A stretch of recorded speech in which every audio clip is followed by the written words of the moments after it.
안녕하세요. 편안한 노후 채널 시청자 여러분. 오늘 이야기는 남편의 비겁함과 시어머니의 끝없는 탐욕이 한 가정을 어떻게 파멸로 이끌었는지에 대한 충격적인 사연입니다.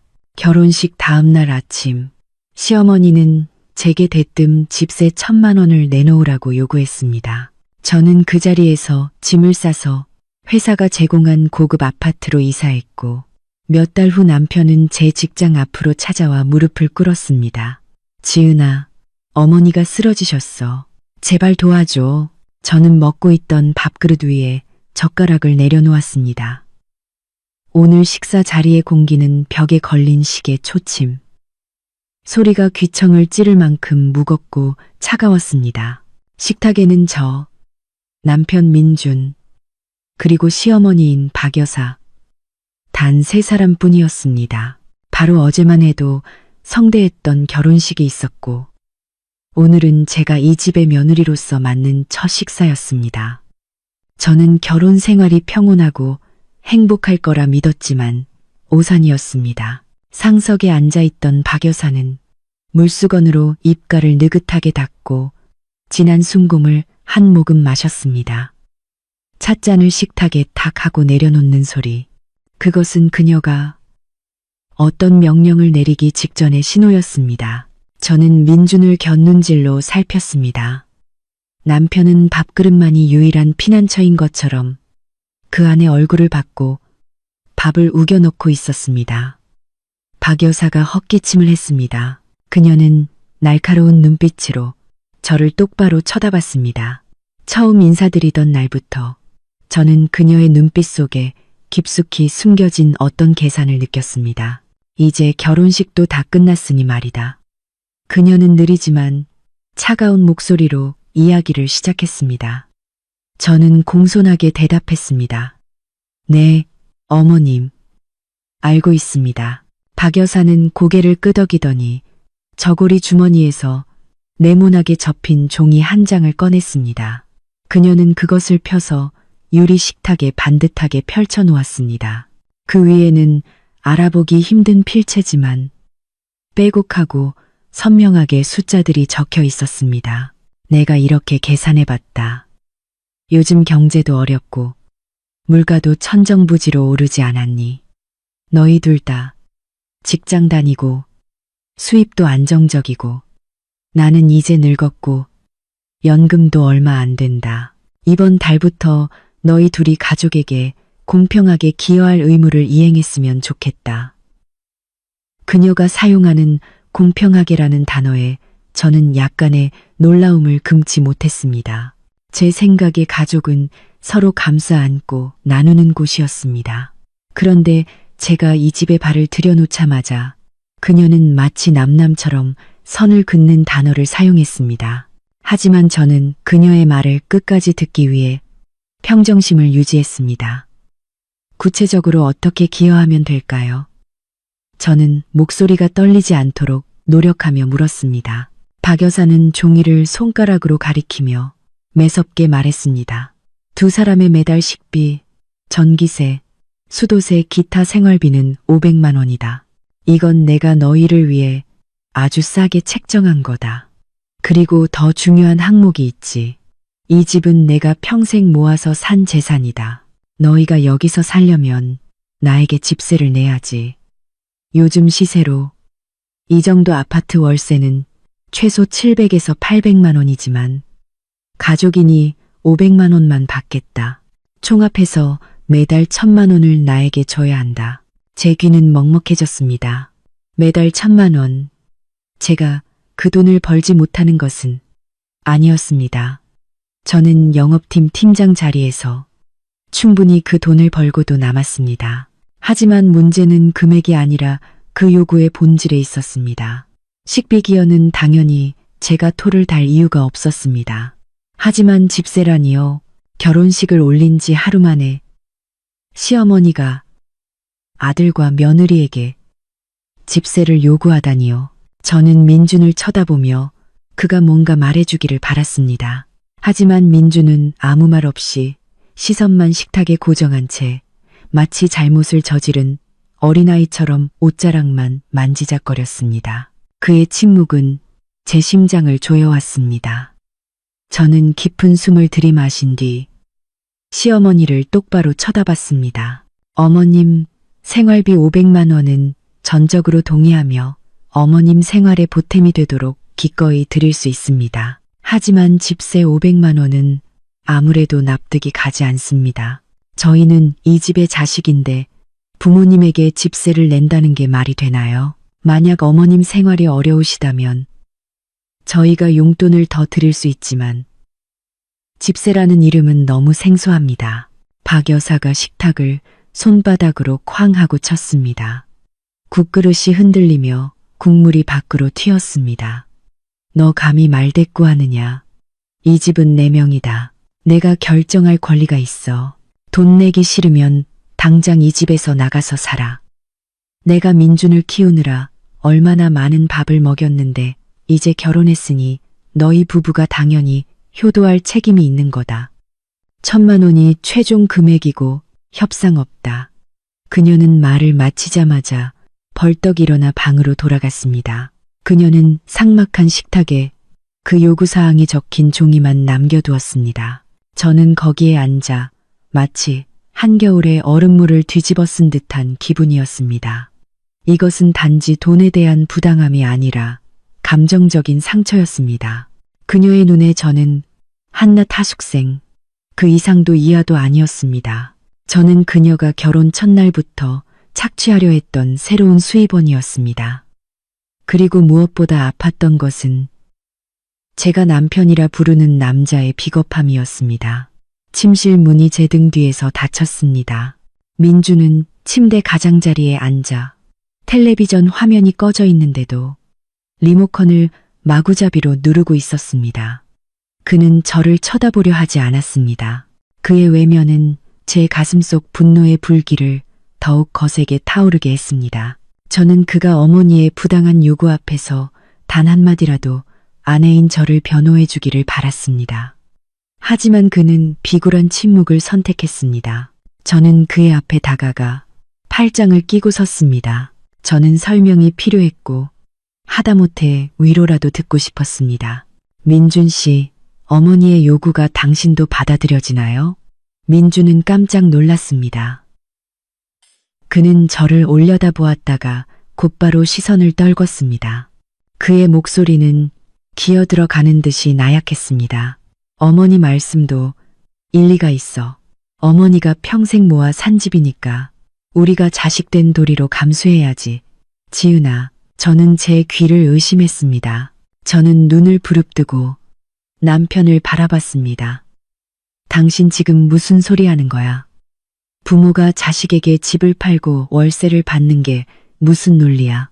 내가 당신이랑 결혼한 건 여기 고급 하숙생으로 들어오기 위해서였어?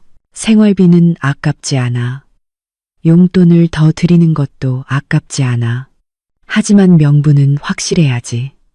집세를 낸다는 건 공평한 매매고 더 이상 시어머니와 며느리의 정이 없다는 뜻이야. 당신은 그것도 몰라? 민주는 괴로운 표정으로 머리를 쥐어뜯었습니다. 그는 방안을 초조하게 왔다 갔다 했습니다. 당신도 어머니 성격 알잖아. 한번 결정하시면 안 바뀌어. 그냥 이번 달만 내고 집안 분위기 좋게 넘어가자. 당신 월급으로 1,000만 원이 뭐 그리 대수라고. 그냥 우리가 어머니 기쁘게 해드리는 용돈이라고 생각하자. 너무 계산적으로 굴지 마. 우린 자식이잖아. 그의 입에서 나온 계산적이라는 두 단어는 제 자존심에 박히는 바늘과 같았습니다. 저는 쓰게 웃었습니다. 내가 계산적이라고. 민준 씨, 우리 어제 결혼했어. 어제 밤새 어머님은 축의금도 가져가시고 예물로 받은 금도 다 챙기셨어. 이제 1,000만 원까지 요구하시면 당신 월급 전체와 내 월급 일부가 우리가 결혼 생활을 시작하자마자 모두 어머님께 들어가. 그럼 우린 뭘로 살아? 나중에 아이는 어떻게 키울 거야? 당신은 가장으로서의 고민을 해본 적은 있어? 민주는 말문이 막혔지만 고질적인 나약함으로 애써 변명하려 했습니다.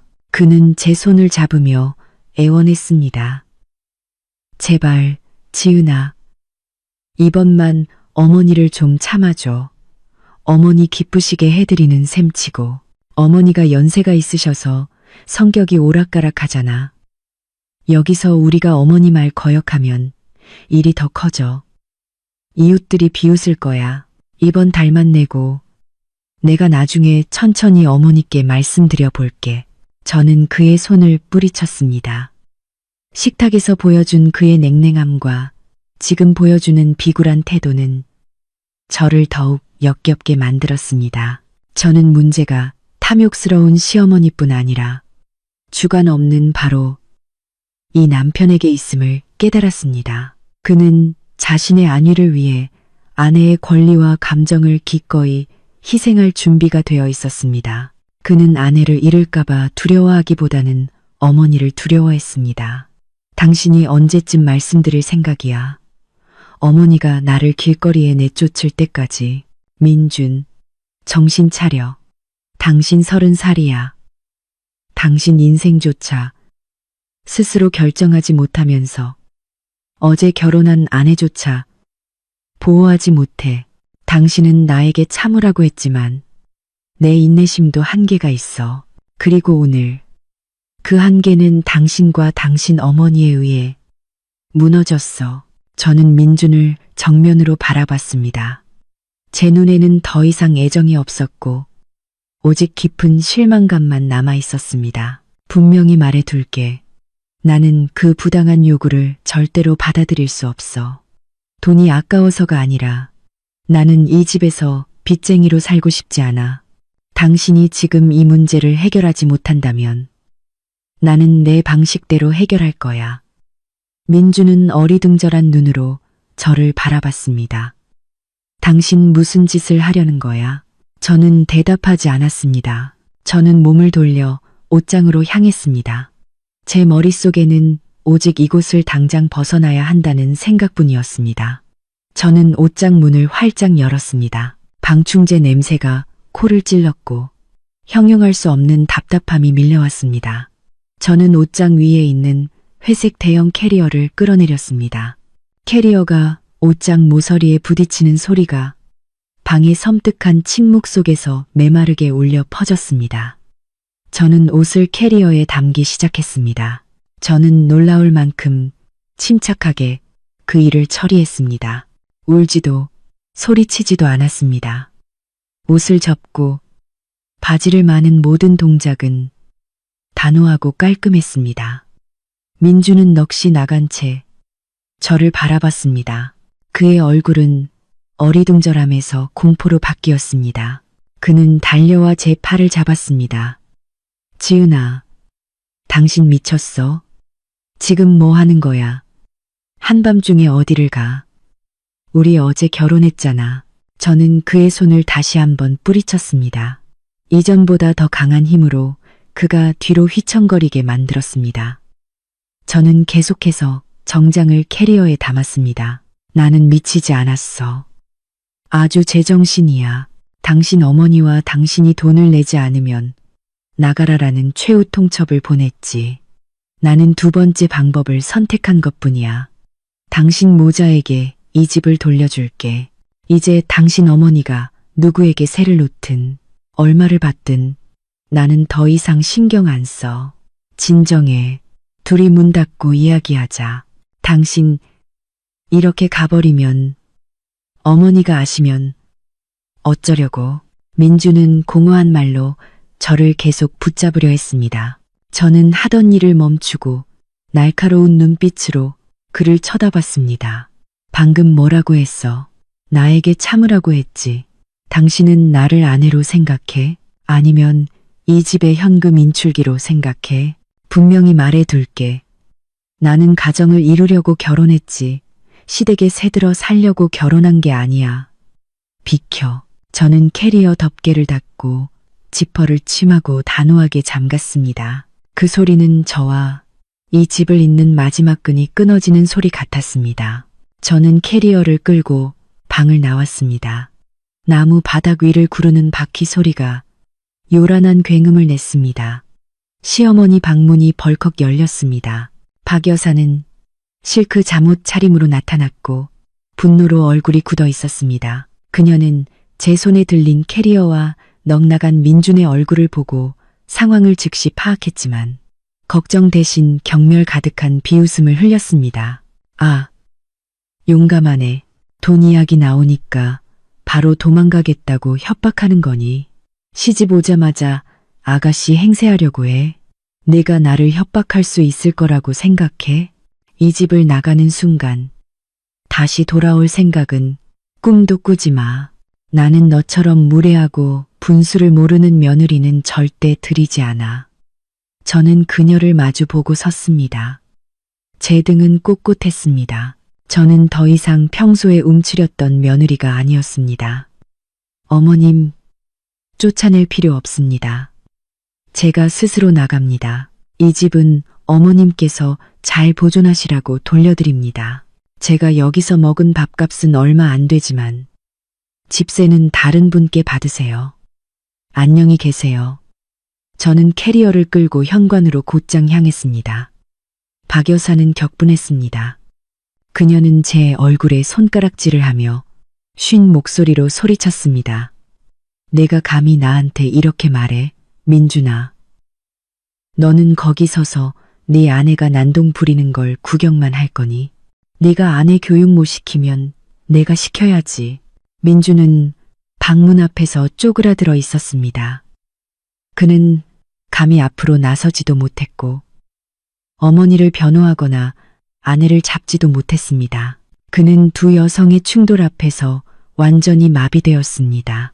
이 순간 그의 침묵은 이 잘못된 결혼 생활에 대한 가장 명확한 답변이었습니다. 저는 민준을 단 한 번도 돌아보지 않았습니다. 현관문을 열고 밖으로 나섰습니다. 밤바람이 얼굴을 차갑게 때렸지만 제 정신은 그 어느 때보다 맑았습니다. 저는 철문을 쾅 하고 닫았습니다. 금속이 부딪히는 소리는 작은 골목 전체에 울려 퍼졌습니다. 저는 캐리어를 끌고 큰 길로 걸어나가 택시를 잡았습니다. 거리는 텅 비어 있었고 누런 가로등 불빛이 저의 고독한 그림자를 비췄습니다. 하지만 이상하게도 저는 두렵거나 외롭지 않았습니다. 오히려 안도감을 느꼈습니다.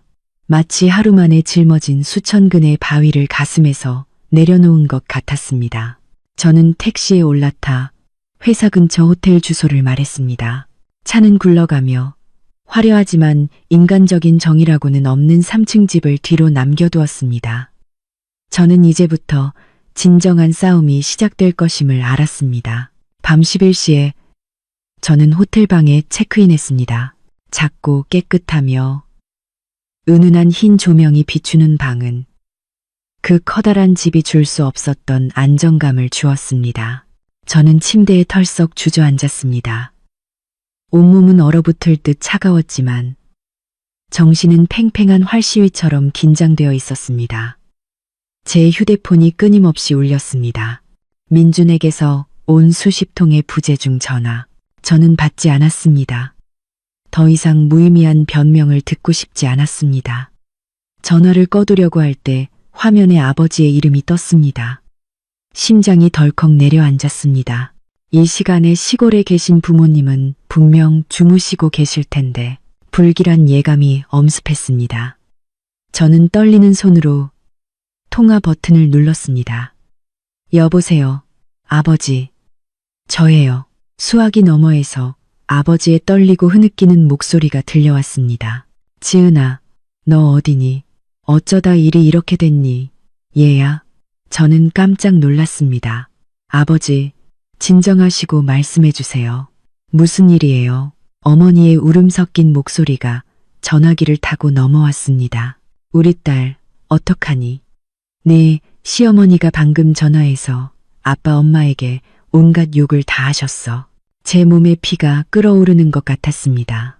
저는 휴대폰을 꽉 쥐어 손가락 마디가 하얗게 질렸습니다. 어머님이 부모님께 뭐라고 하셨어요? 아버지는 분노를 억누르며 상황을 설명했습니다. 제가 집을 나간 직후 박 여사가 앙심을 품고 유선전화 연락처에서 부모님의 번호를 찾아낸 것이었습니다. 그녀는 한밤중에 시골로 전화를 걸어 안부 인사도 없이 독서를 쏟아냈습니다. 그녀는 저희 집안이 복이 없고 자식 교육을 잘못 시켰다고 했습니다. 저를 시어머니를 거역하고 신혼 첫날 밤에 바람나서 집 나간 폐륜적인 딸이라고 욕했습니다. 저희 집안이 사기꾼이며 돈을 뜯어내려고 하자가 있는 딸을 시집 보냈다고까지 말했습니다. 그 여자가 너를 만든 곳으로 돌려보내라고 하더구나. 아버지의 목소리는 분함으로 매여 있었습니다. 저희 부모님은 평생 교사로 사시다가 은퇴하셨습니다. 청렴하게 사시며 가풍을 지키셨기에 마을 사람 모두의 존경을 받았습니다. 그런데 이제 늙고 힘이 없는 나이에 딸 하나 때문에 그 뻔뻔한 여자에게 모욕적인 말을 들어야 한다니요. 눈물이 쏟아져 내렸습니다. 저는 나약해서가 아니라 부모님께 죄송하고 그 집안이 저희 가족의 명예를 짓밟은 것에 대한 증오심 때문에 울었습니다. 아버지, 어머니, 그 여자 말도 안 되는 소리 듣지 마세요. 저는 잘못한 거 없어요.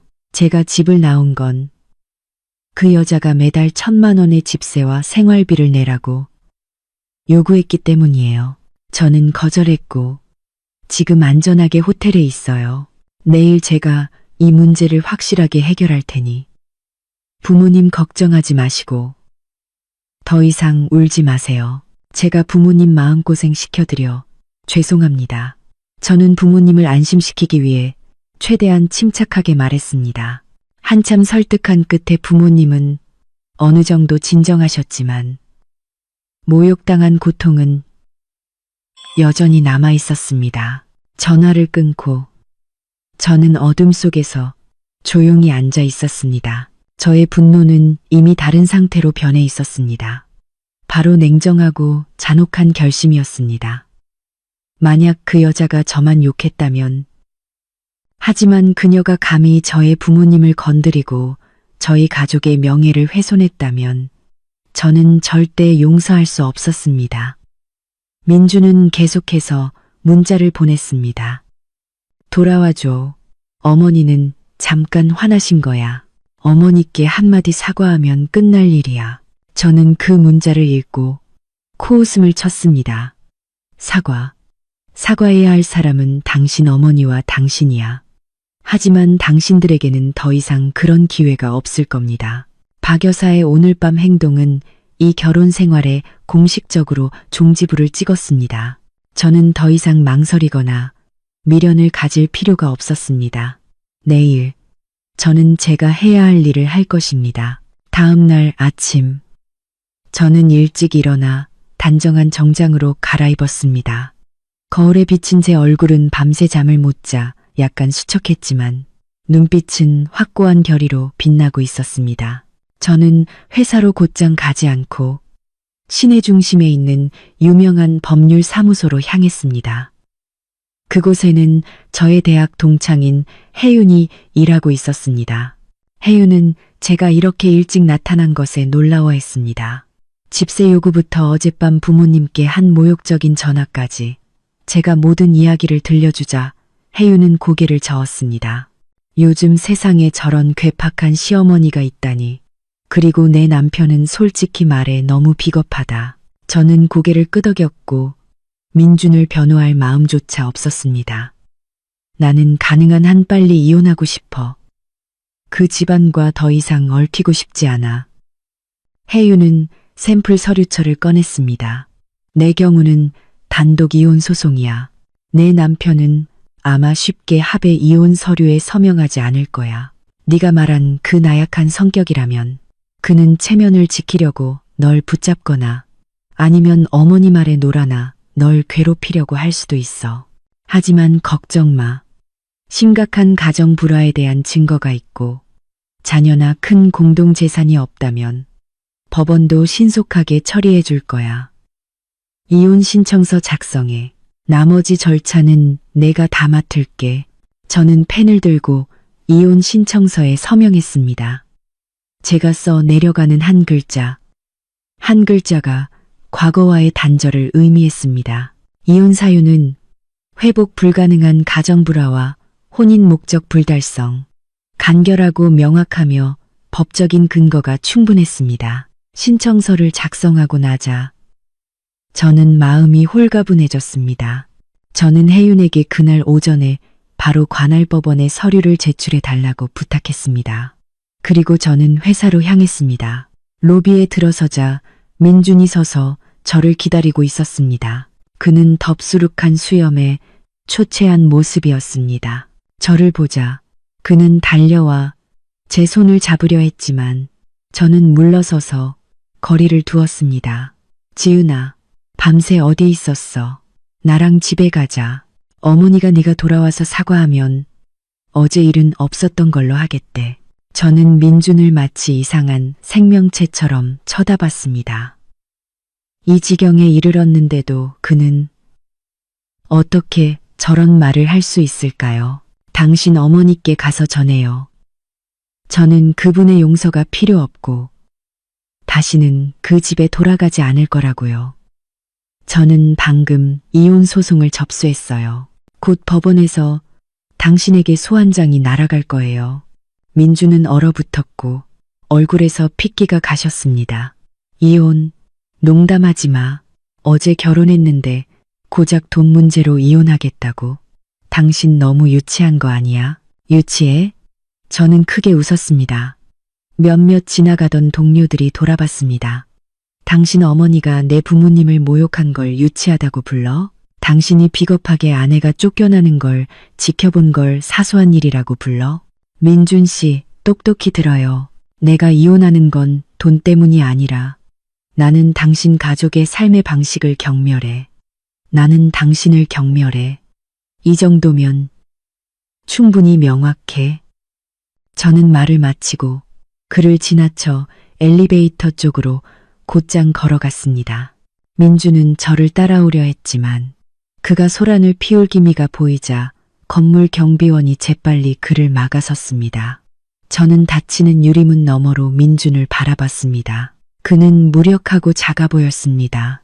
제 인생은 이 순간부터 새로운 페이지로 넘어갔습니다. 저는 다시는 누구에게도 저와 제 가족을 짓밟게 두지 않을 것입니다. 저는 저 자신을 위해 자랑스럽고 자유로운 삶을 살 것입니다. 저는 12층에 있는 새로운 아파트로 캐리어를 끌고 들어갔습니다. 이곳은 저희 회사가 고위 직원들에게 우선권을 준 고급 주상복합이었습니다. 아파트는 45평 남짓이었지만 스마트하게 설계되었고 햇살이 가득했습니다. 그리고 가장 중요한 것은 이곳이 저의 자유로운 공간이라는 사실이었습니다.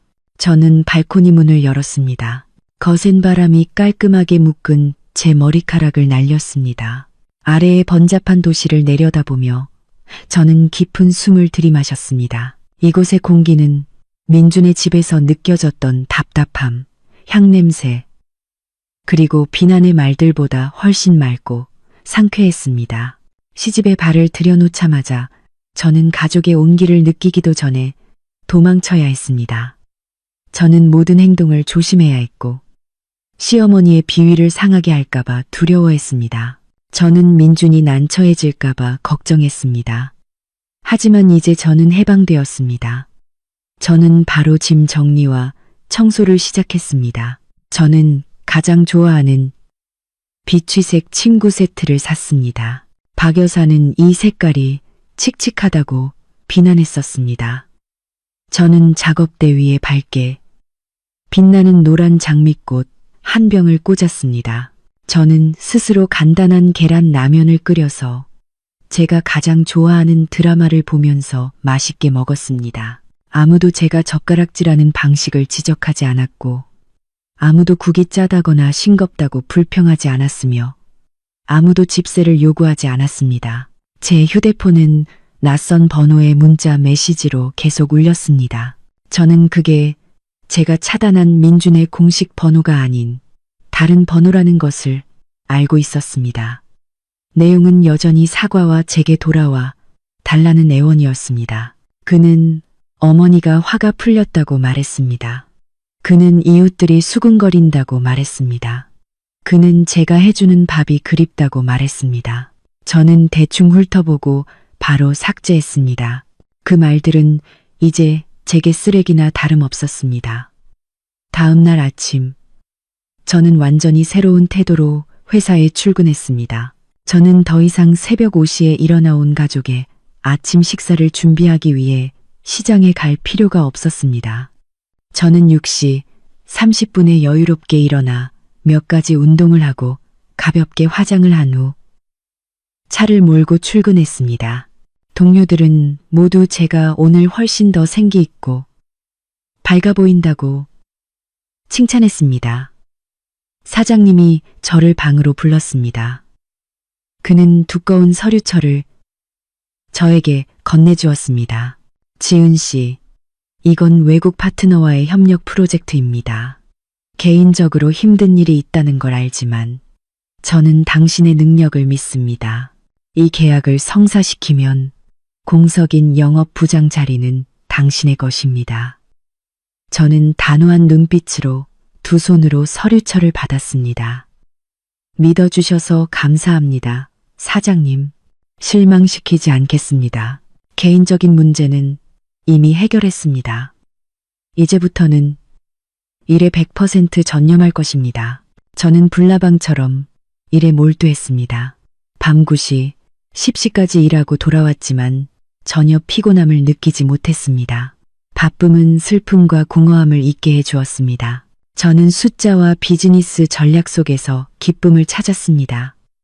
저는 여성에게 가장 안전한 버팀목은 오직 확고한 경력뿐임을 깨달았습니다.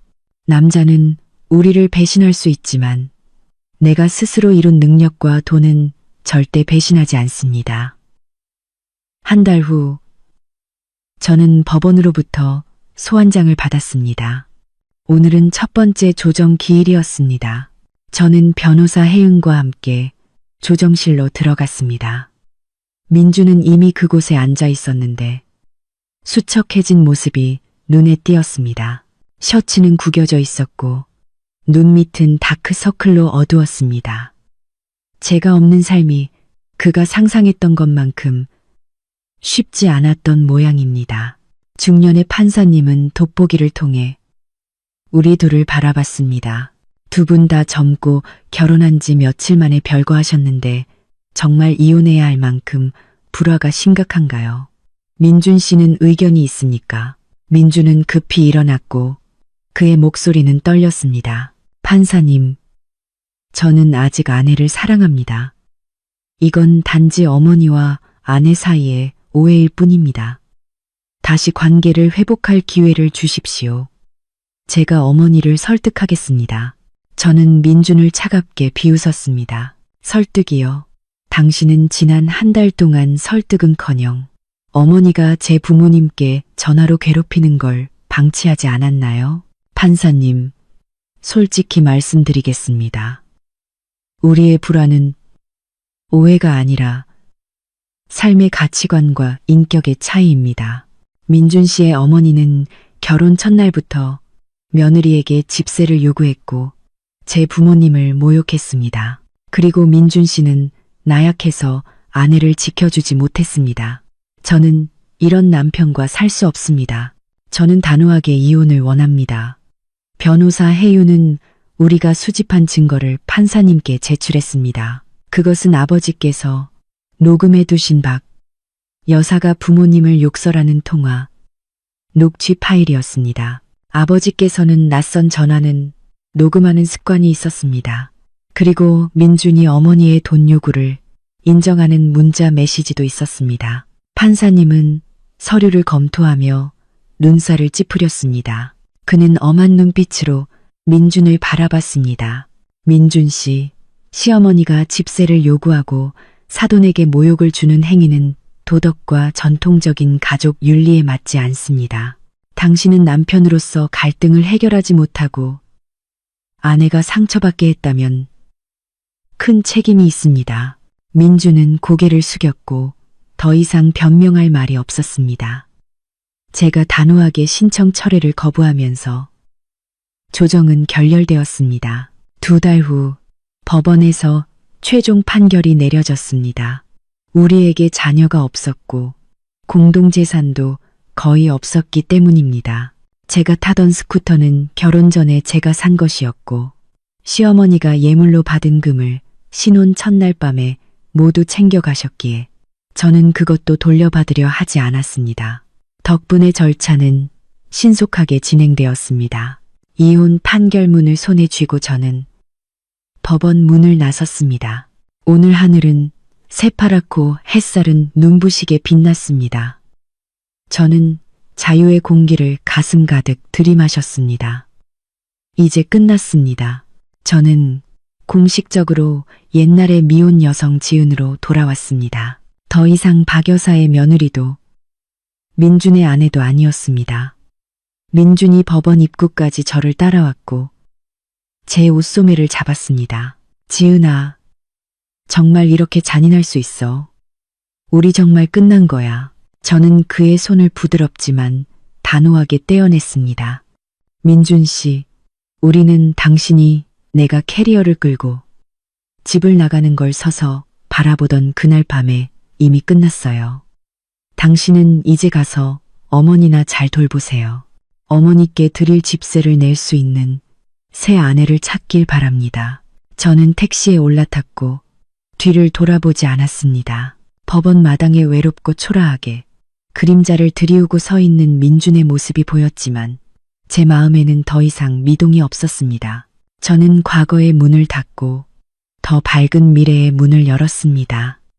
제가 떠난 후 민준의 집은 이전에는 겪어보지 못했던 혼돈에 빠졌습니다. 이 소식은 저를 아껴주던 옛 이웃 아주머니인 선희 씨를 통해 전해 들었습니다. 선희 씨는 가끔 제게 문자, 메시지로 그쪽 상황을 알려주었습니다. 이제는 전 시어머니가 된 박 여사는 며느리를 얻어 밥상을 받고 집을 깨끗하게 치우며 살 줄 알았지만 제가 떠나자마자 모든 것을 스스로 해야 했습니다. 그녀는 원래 게으르고 남에게 의존하는 성격이었기 때문에 집은 금세 엉망이 되었습니다. 먹고 난 그릇들은 민준이 씻어주기를 기다리며 싱크대의 시큼한 냄새를 풍기며 쌓였습니다. 민준은 인생의 염증을 느껴 술을 마시고 늦게 들어왔기 때문에 그릇들은 날마다 쌓여갔습니다. 거실은 먼지가 가득했고 더러운 옷들이 소파 위에 아무렇게나 던져져 있었습니다. 이전에 따뜻하고 맛있는 집밥은 시장에서 급하게 사온 반찬이나 대충 끓인 라면으로 대체되었습니다. 박 여사는 잔소리를 시작했습니다. 네가 이 집이 돼지우리 같지 않니? 내 마누라가 떠났으면 네가 알아서 청소라도 해야지. 퇴근하면 방에 쏙 들어가 버리고. 술에 취한 민주는 어머니의 잔소리를 듣고 폭발했습니다. 어머니, 그만하세요. 어머니가 그녀를 쫓아낸 거잖아요. 어머니가 그 말도 안 되는 1,000만 원을 요구하지 않았다면 집이 이 꼴이 되지 않았을 거라고요. 따뜻한 밥은 싫고 돈만 원하셨죠. 이제 돈이나 안고 사세요. 내가 감히 네 어미에게 대들어. 그 남편 버린 년 때문에 내가 돈을 달라고 한 건 다 너를 위해서였어. 요즘 여자들 무서워. 돈 챙겨서 바람나서 도망가면 너만 빈털털이 될 거 아니야. 박 여사는 목에 핏대를 세우며 반박했습니다. 두 모자는 밥 먹듯이 싸웠습니다.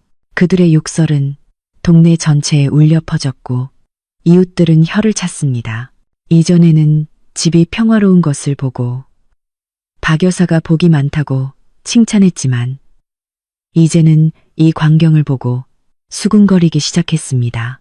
그들은 박 여사의 탐욕이 아들의 행복을 산산조각 냈다고 말했습니다.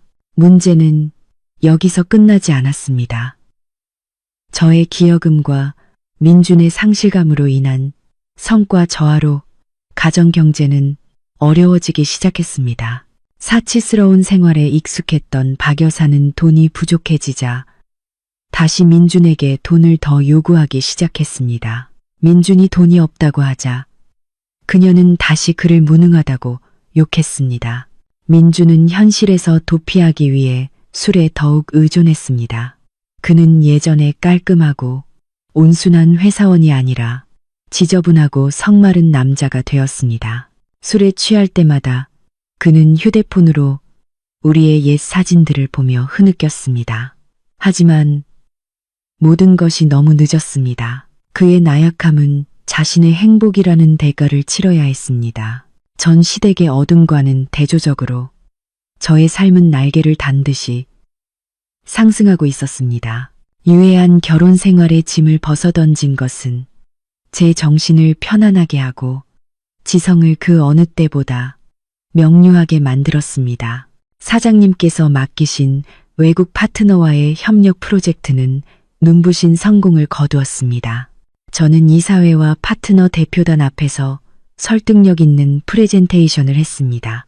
자신감과 유창한 영어 실력, 그리고 철저한 준비 덕분에 저는 회사에 수백만 달러에 달하는 계약을 안겨주었습니다. 축하 파티에서 사장님은 저를 영업부장으로 정식 임명한다고 선포했습니다. 동료들의 열렬한 박수 소리에 저는 벅차올랐습니다.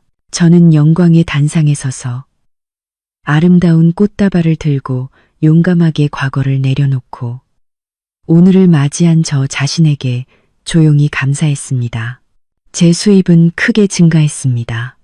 저는 예전에는 민준의 가족을 위해 아껴야 해서 감히 사지 못했던 물건들로 저에게 보상했습니다. 저는 고급 디자이너 옷을 샀고 명품 가방을 샀으며 건강을 단련하고 인맥을 넓히기 위해 댄스 수업을 등록했습니다. 저는 또한 부모님께 돈을 보내 집을 수리하시고 여행을 다니시도록 해드렸습니다. 부모님은 딸이 성공하고 다시 행복해진 것을 보고 매우 기뻐하셨습니다. 전 사돈에게 모욕당했던 고통도 서서히 사라졌습니다. 아버지께서는 이 문이 닫히면 다른 문이 열리는 법이란다. 얘야, 중요한 건 네가 잘 사는 모습을 보여줘서 그들이 너를 잃은 것이 얼마나 큰 실수였는지 깨닫게 하는 거야라고 말씀하셨습니다. 저는 항상 아버지의 말씀을 가슴에 새겼습니다. 저는 당당하고 자랑스럽게 살았습니다. 저는 전 시댁에게 아무것도 증명할 필요가 없었습니다. 저의 성공과 행복 자체가 가장 강력한 답변이었습니다. 저에게는 능력 있고 괜찮은 남자들이 구애하기 시작했습니다.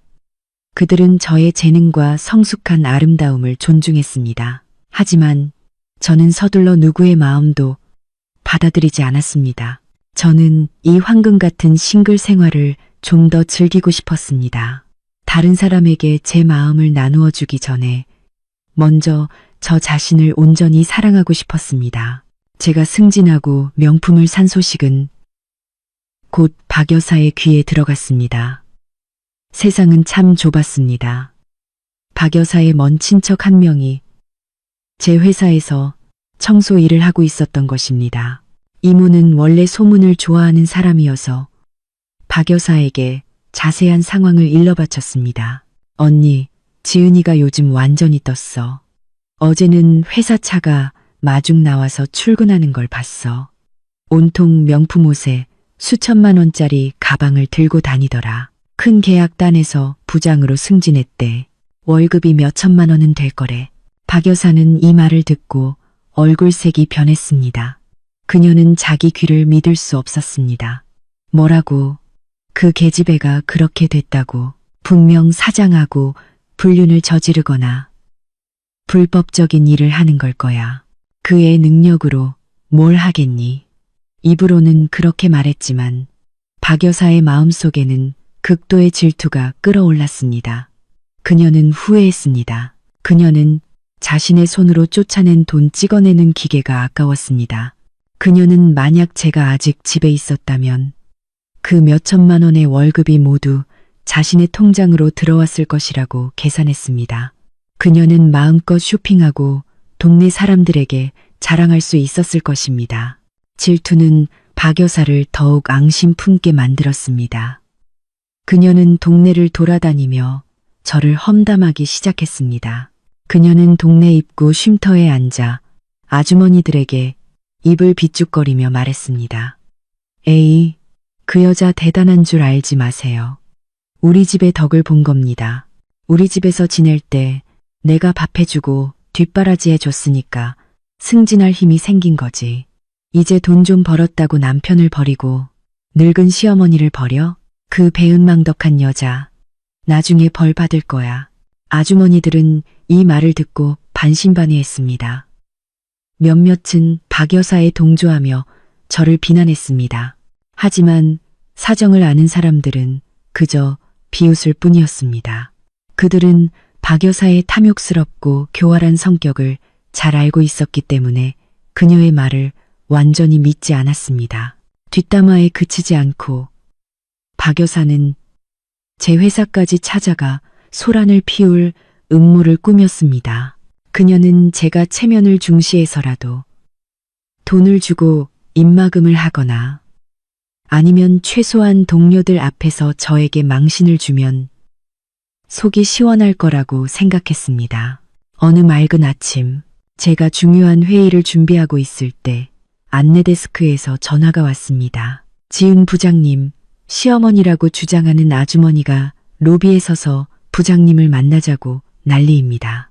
고함을 치고 있는데 내려오지 않으시면 위로 올라오겠다고 협박하세요.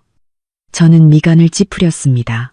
박 여사가 아직도 포기하지 않았단 말인가. 좋습니다. 만약 그녀가 연극을 하고 싶다면 저는 그녀에게 그녀의 탐욕과 무지함이 치러야 할 대가를 알게 해줄 무대를 마련해 줄 것입니다.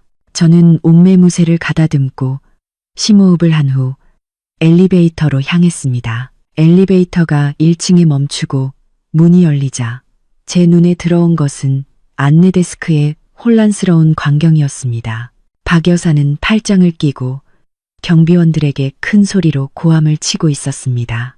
그녀는 검은색 한복 차림의 머리에는 수건을 쓰고 손에는 비닐 바구니를 들고 있었습니다. 그녀는 동정심을 얻기 위해 일부러 촌스럽고 불쌍한 모습을 연출하고 있었습니다. 너희들 비켜. 내가 내 며느리를 만나야 해. 그 은혜 모르는 지은이 남편과 늙은 시어머니를 버리고 바람나서 도망친 년이야. 이제 부자가 됐다고 인정도 다 잊어버려? 사람들아, 모두 보세요. 직원들과 고객들이 모여들어 수군거리기 시작했습니다. 저는 엘리베이터에서 걸어 나왔습니다. 제 하이힐이 대리석 바닥을 걷는 소리는 단호하게 울려 퍼졌습니다. 무슨 일이죠? 제가 위압감 있는 목소리로 말하자 모두가 침묵했습니다. 박 여사는 돌아섰고 지금의 저의 우아하고 권위 있는 모습에 잠시 멈칫했습니다. 하지만 곧바로 그녀는 바닥에 드러누워 비통하게 울기 시작했습니다. 아이고, 하늘이시여. 이 땅이시여. 내가 평생 모은 돈으로 결혼식 해주고 며느리로 들였는데 어쩜 저럴 수가. 늙은 어미는 약 살 돈도 없어 병들어 누워있는데 자기는 여기서 호의호식하고 그녀는 가슴을 쿵쿵 치며 울었습니다. 그녀의 연기는 너무 훌륭해서 사정을 모르는 사람들은 모두 측은하게 생각했습니다. 모든 시선은 의심과 비난이 섞인 채 저에게 쏠렸습니다. 저는 평온하고 침착한 표정으로 그녀에게 다가갔습니다. 저는 그녀를 일으켜 세우지 않고 그저 내려다봤습니다. 박 여사님, 연극은 충분히 하셨나요? 여긴 시장이 아니라 문명화된 일터입니다. 당신 마음대로 할 수 있는 곳이 아니에요. 박 여사는 고개를 들고 저를 노려봤습니다.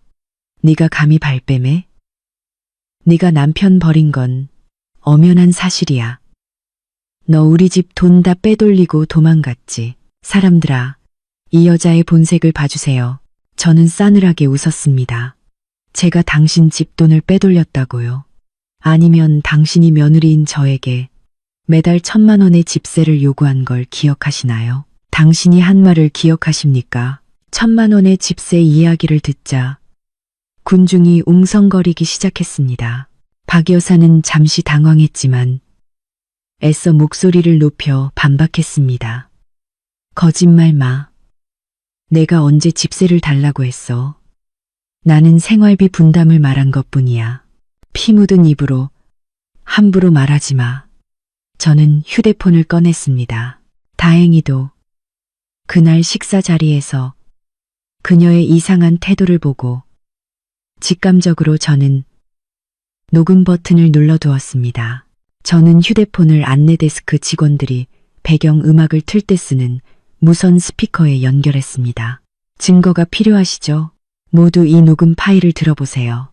이것은 저희가 결혼 후 첫 식사 자리에서 나눈 대화입니다.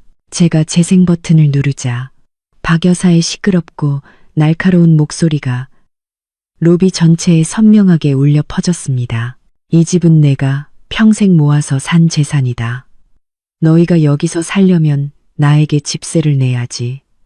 총합해서 매달 1,000만 원을 나에게 줘야 한다. 돈 내기 싫으면 당장 이 집에서 나가서 살아. 로비는 순식간에 조용해졌습니다. 사람들은 경멸과 혐오가 섞인 눈빛으로 박 여사를 바라봤습니다. 그녀가 저를 모함했던 말이 바로 그녀의 목소리로 폭로된 것입니다. 이어서 저는 두 번째 녹음 파일을 재생했습니다. 그것은 그녀가 제 부모님에게 욕설을 퍼붓는 통화였습니다. 그 집안 복이 없어. 자식 교육 못 시킨 년. 내가 만든 곳으로 돌려보낼 거야. 이 말을 듣자 아무도 더 이상 침착함을 유지할 수 없었습니다. 한 동료 직원이 분개하여 말했습니다. 세상에 아직도 저렇게 사악하고 탐욕스러운 시어머니가 있다니. 며느리에게 집세를 요구하고 사돈에게 모욕을 주고서도 여기에 와서 떼를 쓴다고요. 박 여사의 얼굴은 새빨개졌다가 핏기가 사라졌습니다. 그녀는 제가 이렇게 치밀할 줄은 몰랐습니다. 그녀는 허둥지둥 일어나 제 휴대폰을 빼앗으려 했지만 경비원들이 재빨리 그녀를 막아섰습니다. 당장 여기서 나가주세요. 계속 소란을 피우시면 경찰을 부르겠습니다. 경비팀장이 단호하게 말했습니다. 박 여사님, 돌아가세요. 그리고 다시는 제 눈앞에 나타나지 마세요. 당신에게 남아있던 마지막 존중심마저 오늘로 완전히 사라졌습니다. 박 여사는 경비원들의 호송을 받으며 굴욕적으로 문 밖으로 끌려 나갔습니다. 사람들의 비난과 수군거리는 소리는 그녀의 헛된 자존심에 수천 개의 바늘처럼 박혔습니다. 박 여사는 회사 건물 밖보도 블록에 주저앉아 통곡했습니다. 그녀는 민준에게 전화를 걸어 데리러 오라고 했습니다. 근무 중이던 민준은 조퇴를 하고 급히 달려왔습니다. 길가에 주저앉아 있는 어머니와 그 주변을 맴도는 사람들의 호기심. 어린 시선을 보자 민준은 극심한 수치심을 느꼈습니다. 그는 어머니를 부축해 일으켰습니다. 어머니, 대체 여기서 뭐 하시는 거예요? 제가 회사에 가지 말라고 말씀드렸잖아요. 박 여사는 아들을 보자 모든 분노를 그에게 쏟아냈습니다. 그녀는 길거리에서 민준의 뺨을 세게 때렸습니다. 이 쓸모없는 놈아, 내 마누라가 온 동네 사람들 앞에서 네 어미에게 모욕을 줬는데 너는 멀쩡하냐? 너는 아직도 그 여자를 감싸. 민주는 뺨을 감싸쥐고 고통으로 말을 잇지 못했습니다. 그는 어머니를 집으로 데려갔습니다. 길을 따라 박 여사는 지은을 저주하고 민준을 질책하는 것을 멈추지 않았습니다. 집에 도착하자 민준은 소파에 털썩 주저앉았습니다. 어수선하고 차가운 집은 그의 우울함을 더욱 깊게 만들었습니다. 그는 지은이 있을 때의 평온했던 나날, 맛있었던 밥과 깨끗했던 집을 떠올렸습니다. 그의 나약함과 어머니의 탐욕이 모든 것을 망쳤습니다. 그는 여전히 집안을 왔다 갔다 하며 중얼거리는 어머니를 쳐다봤습니다. 살면서 처음으로 민주는 친어머니에게 혐오감을 느꼈습니다. 어머니, 제발 그만 좀 하세요. 계속 욕한다고 뭐가 해결돼요. 지은이 말이 맞아요. 다 어머니가 돈에 욕심내서 이 지경이 된 거라고요. 민주는 절망적으로 소리쳤습니다. 박 여사는 흠칫 놀랐습니다. 수년 동안 순종했던 아들이 감히 자신에게 큰 소리를 치다니요. 아, 이 녀석이 잘 가라. 내 마누라 따라가 버려. 내가 죽어야 너희가 속 시원하겠구나. 박 여사의 분노는 극에 달했습니다. 그녀는 원래 고혈압이 있었지만 불규칙한 약 복용과 최근 외식과 기름진 음식으로 인해 건강이 많이 약해져 있었습니다. 민준과의 싸움 후 그녀는 화를 식히기 위해 화장실로 들어갔습니다. 민준은 거실에 앉아 술병을 꺼내 마셨습니다. 갑자기 그는 화장실에서 큰 소리를 들었습니다. 무거운 물체가 바닥에 떨어지는 듯한 쾅 하는 소리였습니다. 어머니, 무슨 일이에요? 민준이 소리쳤지만 아무도 대답하지 않았습니다. 불길한 예감이 들어 민준은 문을 두드렸습니다. 문이 안에서 잠겨 있어. 그는 있는 힘을 다해 문을 부수고 들어갔습니다. 눈앞의 광경에 그는 얼어붙었습니다. 박 여사는 축축한 화장실 바닥에 쓰러져 있었고 눈은 뒤집히고 입은 한쪽으로 비뚤어져 있었습니다. 그녀는 헛소리를 내려고 했지만 소리가 나오지 않았습니다. 어머니, 어머니, 정신 차리세요. 민주는 공포에 질려 어머니를 안았습니다. 그는 떨리는 손으로 구급차를 불렀습니다.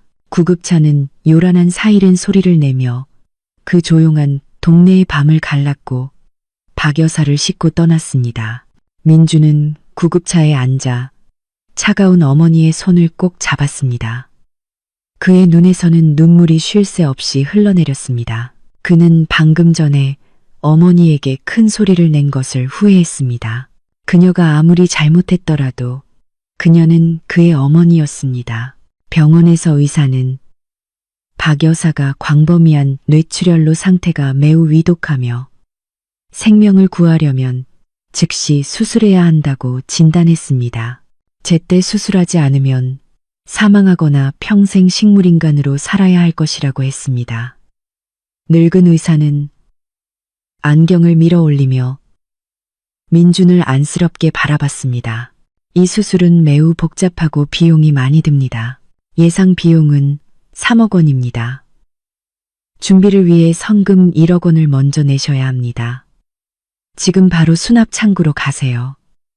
3억 원. 그 숫자는 민준에게 벼락처럼 들렸습니다. 그는 주머니와 옷을 뒤져봤지만 몇천 원짜리 지폐 몇 장만 남아 있었습니다.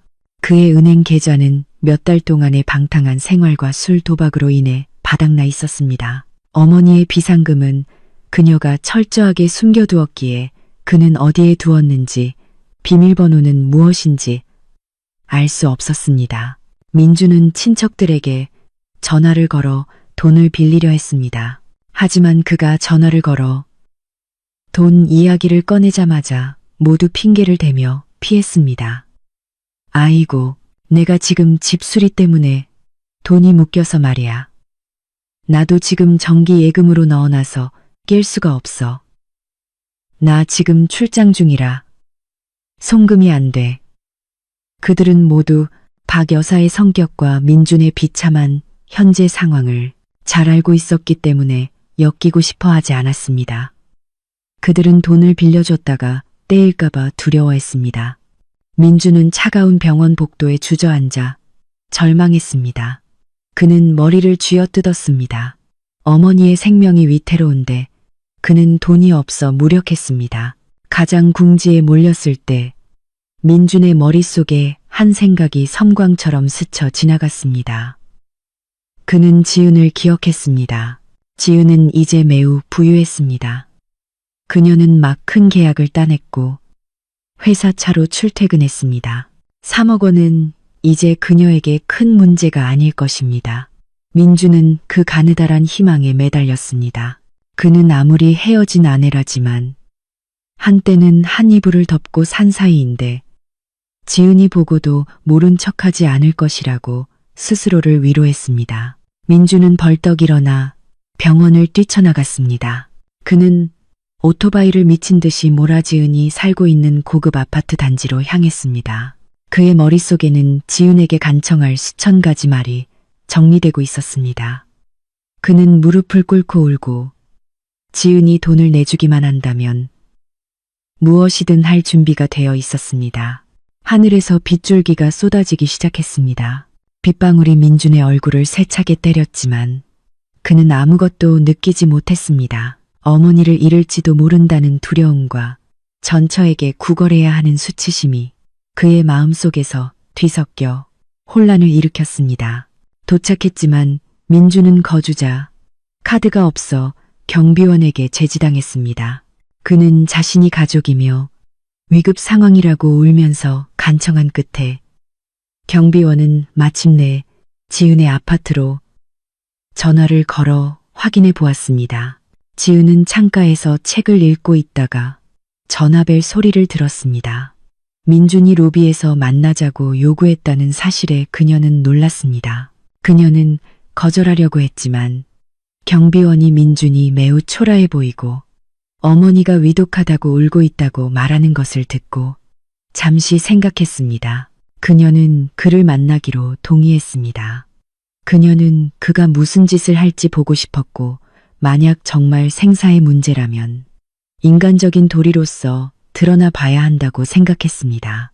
엘리베이터 문이 열렸습니다. 비에 젖은 민준이 고급스러운 복도로 들어섰습니다.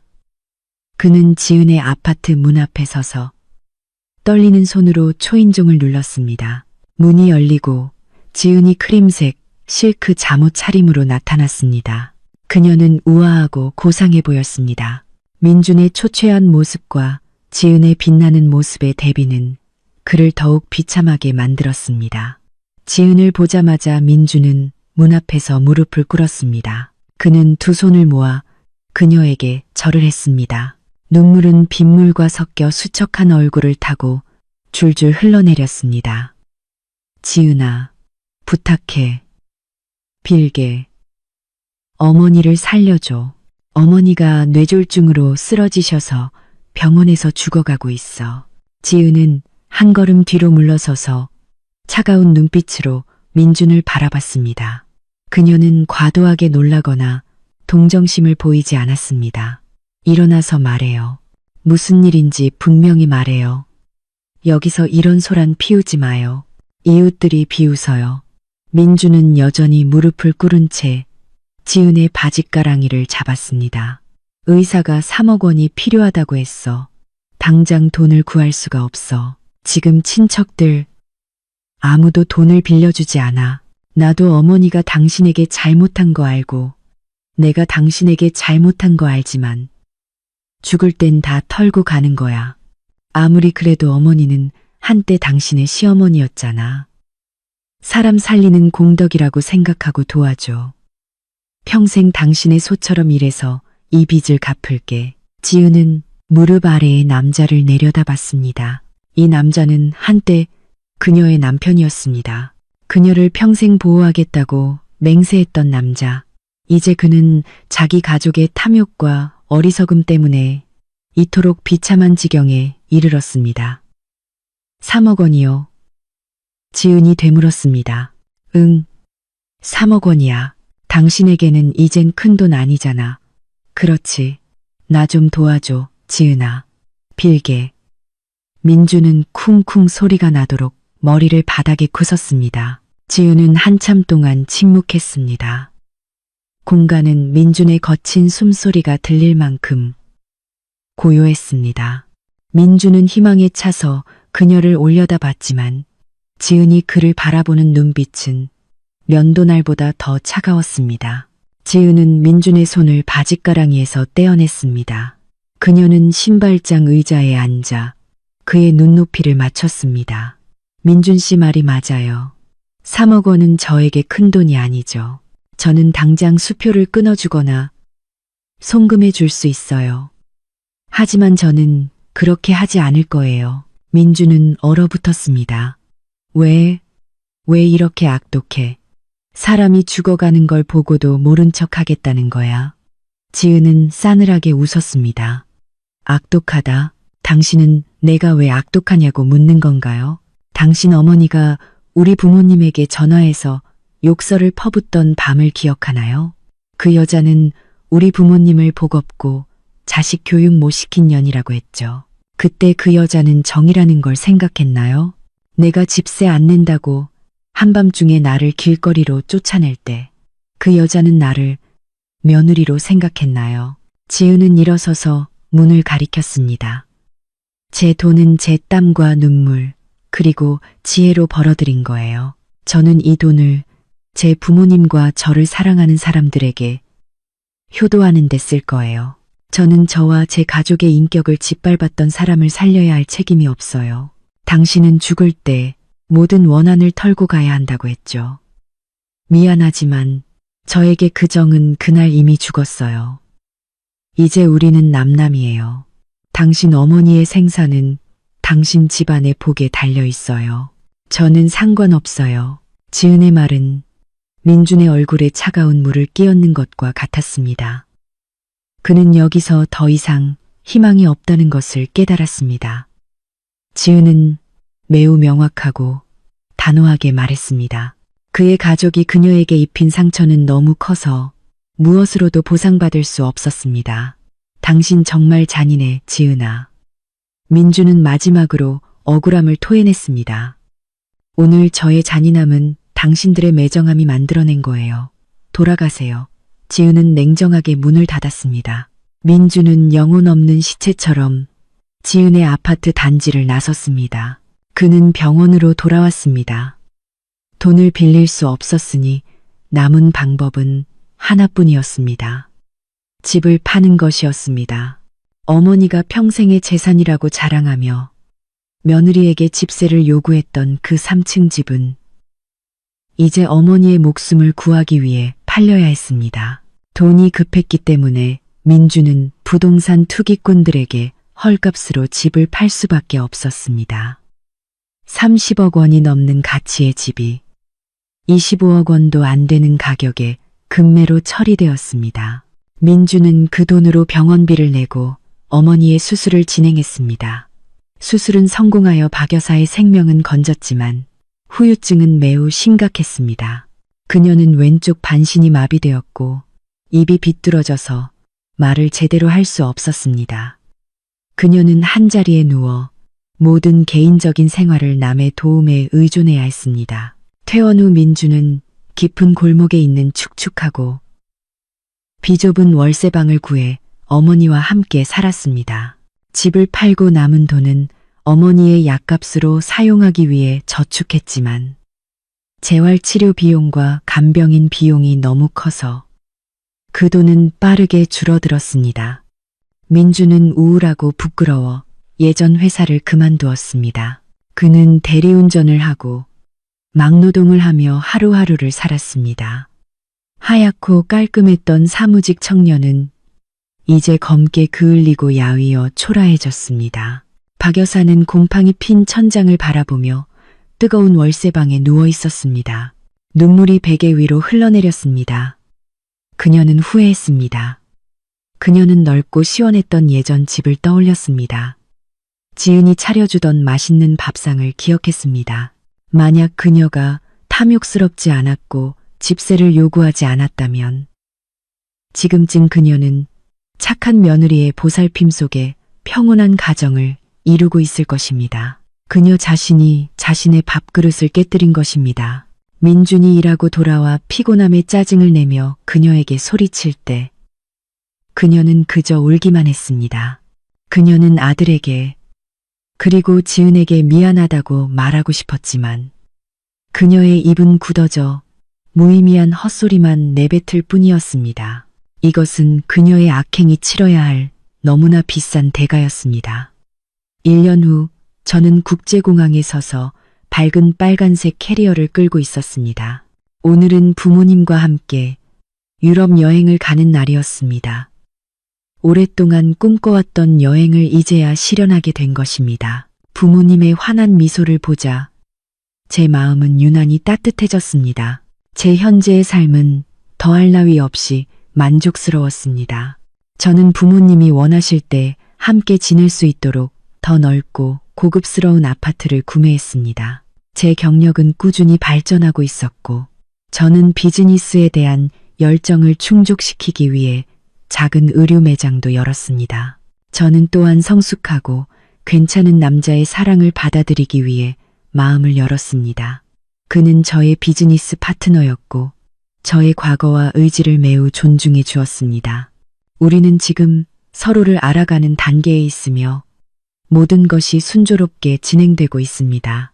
비행기에 오르기 전 저는 우연히 SNS를 훑어보다가 공동 친구가 올린 민준의 사진을 보았습니다.